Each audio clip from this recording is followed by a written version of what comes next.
নাওগাঁওয়ের রূপহীহাটে ৩৭ লক্ষ টাকার ৫৭.৪২ কুইন্টাল সুপারি হাইজ্যাকের ঘটনায় এক বিশাল চোর চক্রের হদিশ পেয়েছে পুলিশ।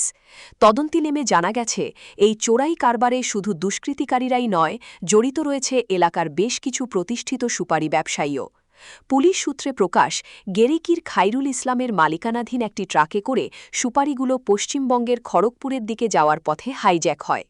পরবর্তীতে হাইজ্যাক করা সেই মাল পুনরায় বাজারে বিক্রির চেষ্টা করার সময় জিয়াবুর রহমান নামের এক ব্যক্তিকে গ্রেফতার করে পুলিশ। তার দেওয়া চাঞ্চল্যকর স্বীকারোক্তির ভিত্তিতেই পুলিশ এই ঘটনার গভীরে পৌঁছায়। তদন্তে নেমে পুলিশ জানতে পেরেছে, ট্রাকের মালিক আনচারুল হক সুপারিগুলো চুরি করে নূরজামাল নামের এক ব্যক্তির কাছে বিক্রি করেছিল। পুলিশে জেরায় এই ঘটনার মূল অভিযুক্ত হিসেবে নূরজামালের নাম উঠে এসেছে।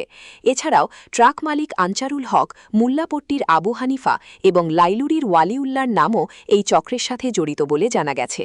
পুলিশের সাঁড়াশি অভিযানে ইতিমধ্যে রূপহীহাটের বিভিন্ন স্থান থেকে তল্লাশি চালিয়ে নেকিবুর রহমানের বাড়ি থেকে ৪০ বস্তা, ওয়ালিউল্লার বাড়ি থেকে ১৯ বস্তা এবং জিয়াবুরের বাড়ি থেকে ৩৫ বস্তা চোরাই সুপারি উদ্ধার করা হয়েছে।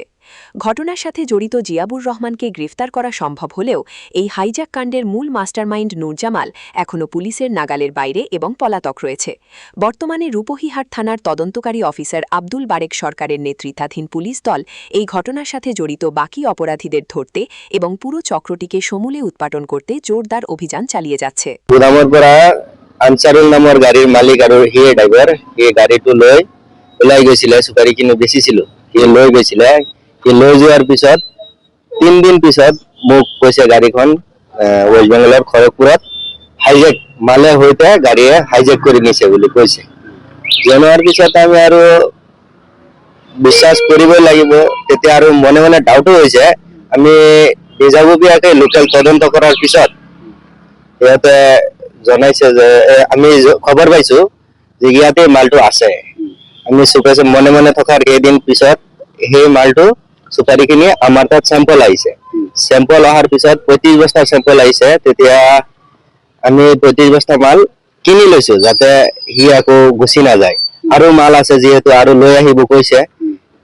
লৈ অহাৰ পিছত জনাৰ পিছত সি পইচাৰ কাৰণে অহাত আমি তাক আধা টকা দিলো আৰু কৈছো বাকী মালখিনি লৈ আহ। সি কৈছে লৈ আহিব কৈ গৈ আৰু অহা নাই আৰু বাকী মালখিনিও চেম্পল দেখুওৱা নাই। মাল বিক্ৰী কৰিবলৈ আহিছিলে জিয়াবুৰ আৰু তেওঁৰ ভনীজীয়েক অলিউল্লাহ, জিয়াবুৰৰ ভনীজীয়েক। তেওঁলোকে কৈছিল যে এইটো টকাটো লৈ দিব বুলি সিহঁতে এটা আশ্বাস দিছিলে। ইয়াৰ লগত আৰু কোন কোন আছে? আপোনাৰ এই যে সুপাৰিটো চুৰি হৈছিলে, এই চক্ৰৰ লগত আৰু কোন কোন জড়িত আছে বুলি আপুনি? এইটো জড়িত আমি এতিয়া জিয়াবুৰৰ হাতত পাইছো মালখিনি। সেই কোৱা মতে জুৰিয়াৰ নজৰুল নামৰ আৰু এজন মানুহ আছে, নূৰজামাল বুলি মানুহ আৰু এজন আছে, সেইখিনি জানো। আনচাৰুল হক গাড়ীৰ মালিক আৰু সিয়ে ড্ৰাইভাৰ, সিয়ে চলাই। আনচাৰুলৰ ঘৰ কেন্দ্ৰগুৰি দলঙৰ ওচৰত। মালখিনি জিয়াবুৰে ক'ৰ পৰা লৈছে কিবা কৈছে নেকি? জিয়াবুৰে পিছে আমি বহিছিলো যেতিয়া তেখেতে কৈছে জুৰিয়াৰ নূৰজামাল বুলি যিজন মানুহ আছে তাৰ পৰা লৈছে বুলি কৈছে। এতিয়া আপোনাৰ বস্তুখিনি সুপাৰিখিনি পাইছে নে? নাই, পোৱা নাই। মই কিমান টকাৰ সুপাৰি আছিল আপোনাৰ? এইটো ৩৫ লাখ টকাৰ সুপাৰি আছিলে। ৩৫ লাখ টকা। কিমান কুইণ্টেল আছিল? ৬ কুইণ্টেল ৭৪২ কেজি আছিলে। আপুনি কি বৈধভাৱে পঠিয়াইছিলে? হয়, বৈধভাৱে আমি GST বনাই চালান বনাই পঠাইছিলো। এতিয়া আপুনি এফআইআৰ কৰিছে? হয়, এফআইআৰ কৰিছো। ৰূপহী থানাত এফআইআৰ কৰিছো। কি আহ্বান জনাব?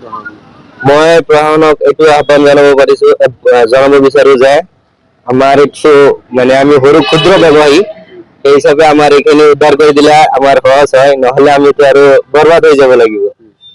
এইটোই মোৰ প্ৰশাসনৰ ওচৰত এইটো বিনতি আৰু যাতে গোটেইখিনি উদ্ধাৰ কৰি দিয়ে। আপোনাৰ নাম? মোৰ নাম খাইৰুল ইছলাম। মোৰ ঘৰ গেৰিকি।